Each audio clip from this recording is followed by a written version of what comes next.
টাঙ্গাইলের মধুপুরে পরিত্যক্ত সেপটি ট্যাঙ্ক থেকে ছাগল উদ্ধার করতে গিয়ে ক্ষুদ্র নৃগোষ্ঠী পরিবারের ৩ জন সহ মোট ৪ জন নিহত হয়েছেন। শনিবার সকালে উপজেলার অরণখোলা ইউনিয়নের টেলকি জলি এলাকায় এ মর্মান্তিক দুর্ঘটনাটি ঘটে।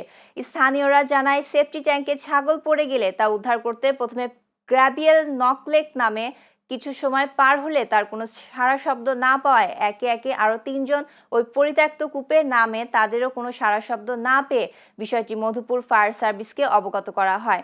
ফায়ার সার্ভিস দ্রুত ঘটনাস্থলে গিয়ে পরিত্যক্ত সেপটি ট্যাঙ্কের ভেতর থেকে একে একে ৪ জনের মরদেহ উদ্ধার করা হয়। নিহতরা হলেন টেলকি গ্রামের বাবুল হাদিমা, তার ছেলে নেইমার, মং এলাকার জামাই গ্রাবিয়াল এবং প্রতিবেশী রতন নকলেক। এ বিষয়ে মধুপুর থানায় একটি অপমৃত্যুর মামলা করা হয়েছে বলে জানিয়েছেন ওসি AKM ফজলুল হক।